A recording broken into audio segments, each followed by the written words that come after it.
Hey guys, welcome to the channel.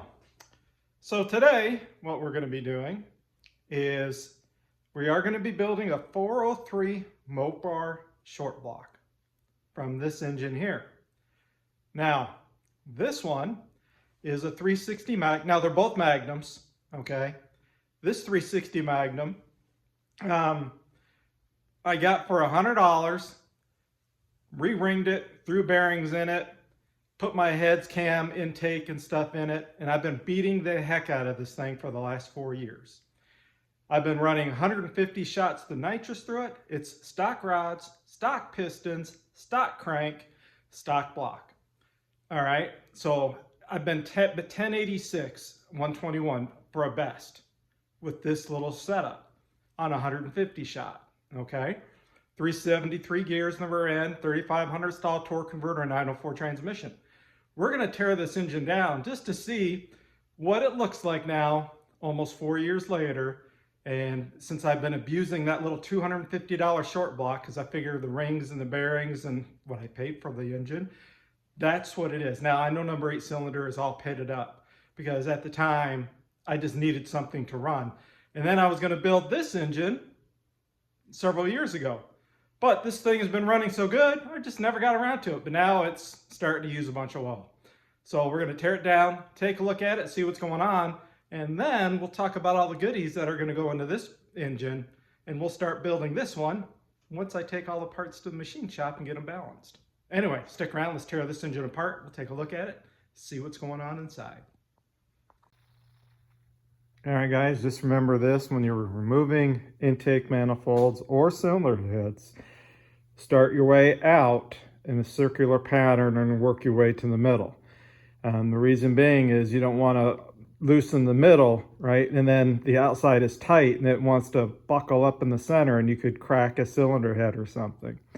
So always loosen out to in, okay? Loosen out to in. All right, so do your outer head bolts, you know, start working your way to the center and then do it. And then the opposite is true when tightening. You tighten from the middle out, okay? Middle out. All right, so just a FYI, if you've never torn an engine down, start from out to in. Now, just to give you an idea, guys, this is my cam card. So this camshaft, I understand, is no longer available from Lunati. You can see it's a 535 lift, 550 right on the exhaust, 535 on the intake. That's at 1.5 rocker ratio. Now I'm running 1.6 rocker ratios. These are comp cam roller rockers 1.6. So we actually are running a little bit more lift and duration than advertised here, again because this is based on a 1.6 or a 1.5 rocker arm, and I'm running a 1.6, so it gives me a little bit more lift and duration. The other thing we'll do is once we get all the rockers off, we will check them to make sure there's no flat spots. Whoops.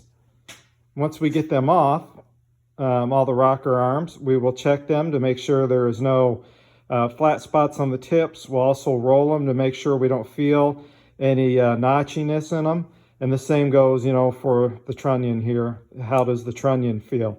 Does it feel good? Does it feel notchy? You know, anything like that. So as we take these off, we'll also inspect those. And then when we get the push rods out, these are hardened push rods by Eldebrock. We'll check both ends of them to make sure, you know, they're not getting all narfed up, that they're in good shape, you know, they're not, you know, getting worn out, anything like that. And then we'll pull the roller lifters out in the same order that they're in. I'm going to leave the rockers in the same order they're in, the push rods the same order they're in. You know, we'll set them aside.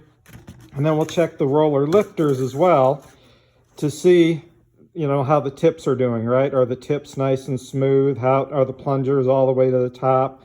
You know, are they starting to get sunk in where they're, you know, getting worn out? So do I need to get some new roller lifters? So we'll inspect all these things on this engine before we put it in this 403 short block that I'm building, which will be a 403 stroker motor based on a stock 360 bore block. All right, guys, so the heads are off and they don't look terrible. A little bit of carbon on this one. This is number 8, which is the one I was burning some oil on, but it's actually in better shape than I thought. Now, don't worry about the discoloration there. I was running some fuel additive, and so it kind of gives you a funky color, you know, on the spark plugs and on the chamber, so don't worry about the color of the valves. And I do run ARP head bolts. These aren't studs, but at least ARP head bolts. And for the head gaskets, I've been running Felpro 1007s. The 1007s give, when you bolt them on, give you a compressed height of 0.039, which is pretty thin, so you can keep your compression ratio up. I don't like the Mr. Gasket 028s. I have had sealing issues. I've tried those before and had problems, but the Felpro, 1007s work really good. All right, guys, so we've got all the roller lifters out. Let's find a better spot here. What we'll be doing is we'll be checking for cracks here and here on both sides to make sure, we don't have too much of a load and there's starting to fracture. Obviously, we want to make sure that they roll and we don't feel any rough spots.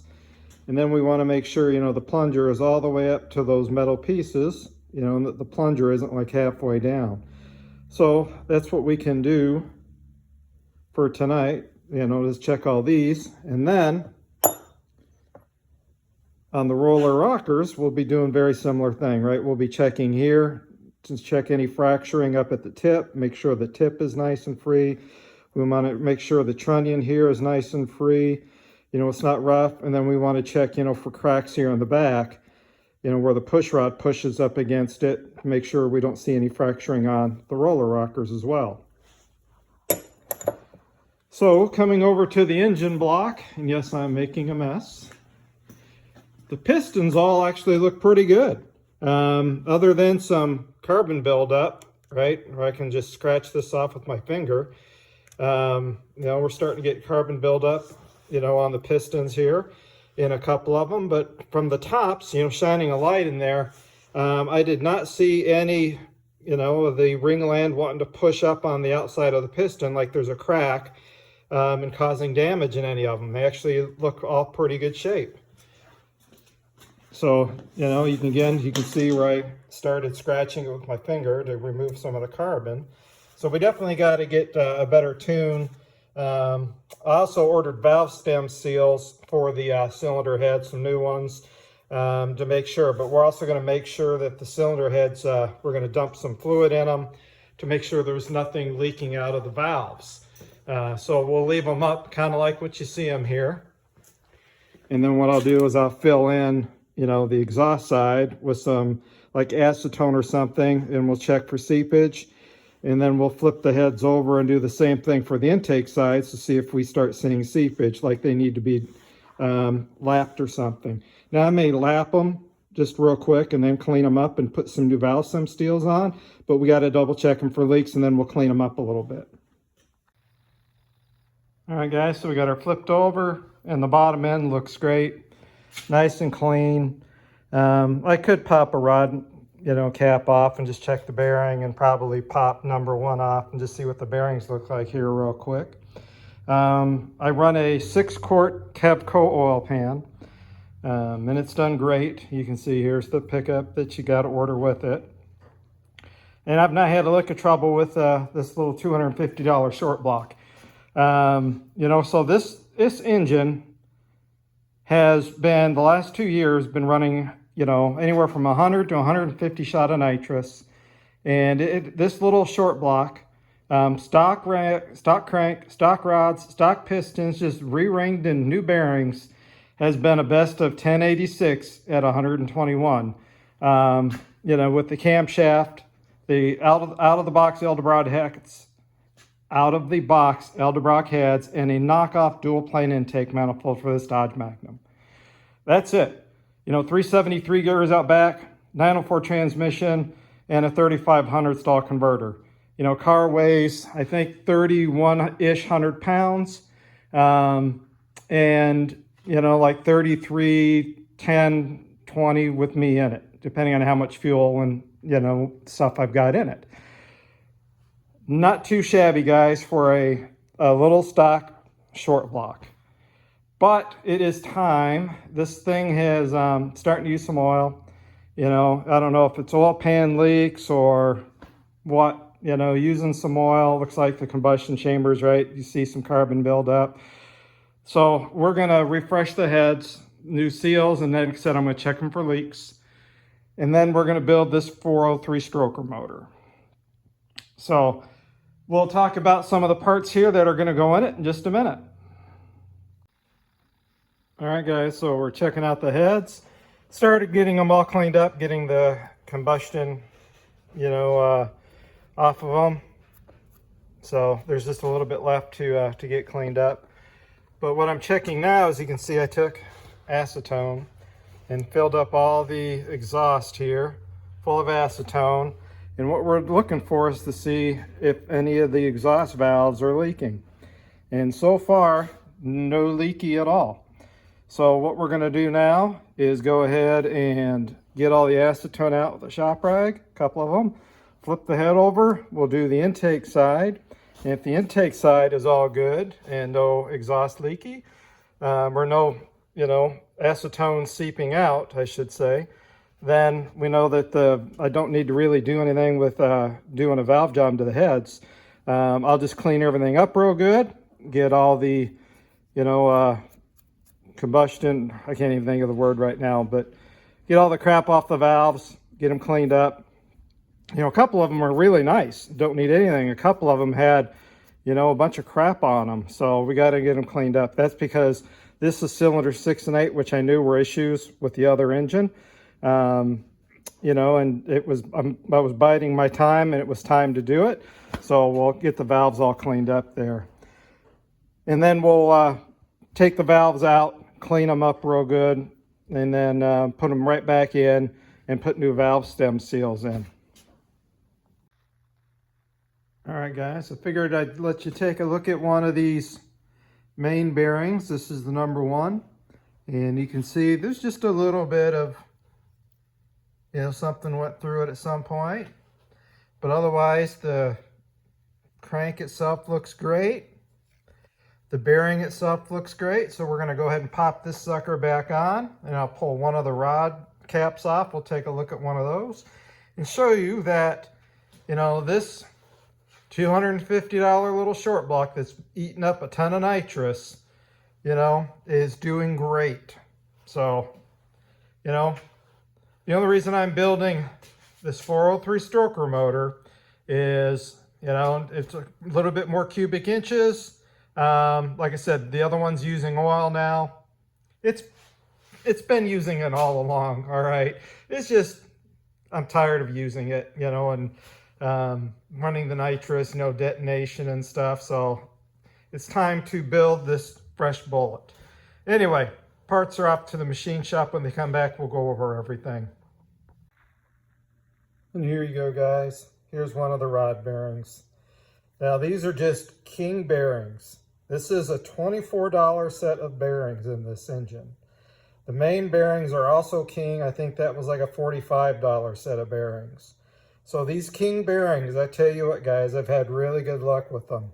I'm going to be running a set of Speed Pros in that engine for the rod because they need to run a narrowed bearing. And I got a great deal on Rock Auto we'll talk about later. But I just wanted to show you guys that the bearings in this thing are in incredible shape yet. So what's killing this engine is basically the cylinders being all cattywampus, to be honest with you. Otherwise, you know, this is going to be my emergency backup engine still. So anyway, I just wanted to show you guys what the insides look like. All right, guys, here's the quick down and dirty on the 403 stroker kit that I put together. So we will be running Icon pistons. You can see I'll be running the 745 KTD standard. Now, KTD means it's a kit, and it comes with the piston rings. Okay, so that's part of the package.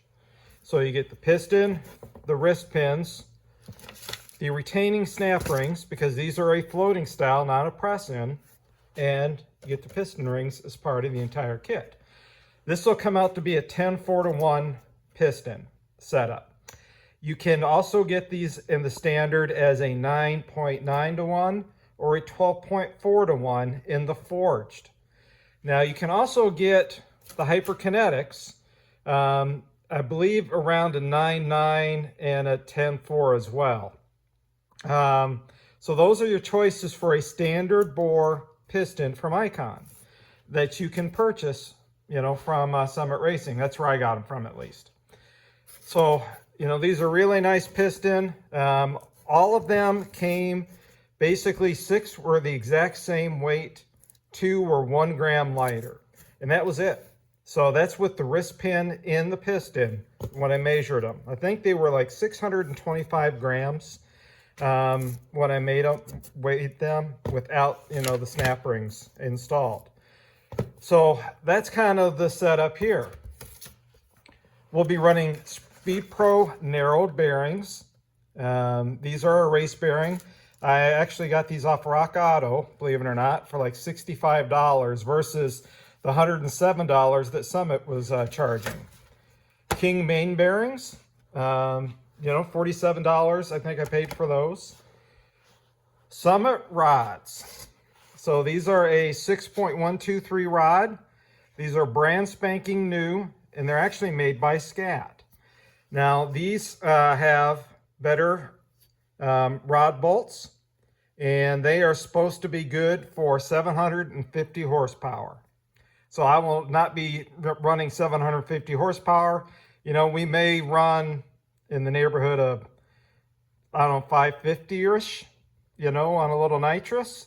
So these should handle that no problem. Again, what's nice is I can just do this as a floating wrist pin setup. Now, these are a narrowed rod, so you have to run a narrowed bearing. The reason you got to run the narrowed bearing is because of the crankshaft. So we have a Scat crankshaft. This is a, you know, 4.0 stroke crankshaft. The stock crankshaft is a 3.58. So this gives us a 4.0 stroke. And I just got it from the balancer, and they basically just had to do a little bit of, you know, drilling here on the front. Otherwise, you know, nothing really major with the crank. So it did fine. The next thing we'll be running is SFI flex plate, PRW, Sportsman Series. I think I paid $45 for this. So this is an SFI rated. And then we also got a PRW harmonic balancer. This was like $217 for this. What's nice about it is it does have weights. So if you are running external balance, you know, let's say, for example, I need to put that engine back in, which I'm going to clean up. That balancer is not SFI rated. I can just add the weight to it, slip this one on that engine, and, you know, I do have an SFI balancer on that engine, flex plate. So, you know, it makes this more compliant, if you will, or meeting the NHRA rules. How's that? So that's basically our rotating assembly here. Then, you know, we'll just be running some Felpro intake gaskets, which for the Magnums, you just need to basically, you know, like this is just a straight bolt hole. You need to oblong these a little bit, and then these will work great for a Magnum, no problem. And then you can see, right, we've got our timing cover, you know, gaskets and stuff. You know, we'll be putting an oil pan gasket on. Head gaskets, I don't know yet. Until I put a piston, you know, put the crank in, rod and a piston, you know, at least one in each side, and measure the deck height, then we'll know what kind of thickness we need to get for head gaskets, because we need to make sure our quench is correct. So anyway, guys, that kind of gives you an idea of the parts that are going to go in this 403 stroker motor. So guys, that kind of wraps up, you know, the teardown of the engine that I've been abusing for the last 4 years, my little $250 short block. And now you can see we're building a much nicer short block for this thing. You know, I'll have somewhere in the neighborhood of about 2,000, 2,200 into the whole thing. You know, I was able to catch the pistons on sale. You know, and so I was able to get like $60 off of those. You know, I had a 10% off coupon for Summit Racing, and I was able to get some of the other parts, you know, 10% off. Rock Auto for, you know, some for the bearings. You know, I had intake gaskets, I had oil pan gaskets. You know, I had a few things lying around the shop, so I didn't need to get some of those things. But you can see you can build a stroker motor pretty inexpensive. Now, granted, I've had the Edelbrock head since 2019, and they have been great. I've had the IRP rod bolt or head bolt since 2019. Not a problem with those. Same with the cam, you know. So some of the top end stuff I've had for a while, and we're going to put all that into this stroker motor. So I'm hoping this thing kicks out at least an extra 100 horse, you know, by going to the stroker, so that we can pick up a little bit. And maybe we don't need to run that much nitrous to, you know, to go the speed I need to for like drag week, for example. To run Street Machine Eliminator, you need to really run like 1080s at a minimum to make it into the top 32 field so you can run the shootout at the end of the week. So I'm hoping maybe with this and just a little 75 shot of nitrous, it'll get me into that 1080 range. I really don't want to abuse this car too much to go super fast with it. You know, I've broken enough stuff here recently that, you know, the torque converter, as you guys saw in a previous video, I pretty well destroyed and had to freshen the trans. So, you know, that set me back 1,000, 1,100 to get all that done. And now, you know, the engine and everything here is setting me back about another 2,200, which isn't big money, you know, when you think about it. But, you know, it's hurting me from getting the GTO done. Anyway, I'm kind of rambling. Stick around for the next video, and that's where we will go into building the short block, so we can figure out what head gaskets I need to order. So we'll get into that in the next one, because we'll also get into how to install cam bearings. So I bought a cam bearing tool and some new cam bearings. We'll slap those in, and I'll show you a couple of tricks I learned and a couple tricks that a buddy of mine taught me as well, if we have issues where the cam won't go in. But anyway, stick around, because we have a build series of this 403 coming up.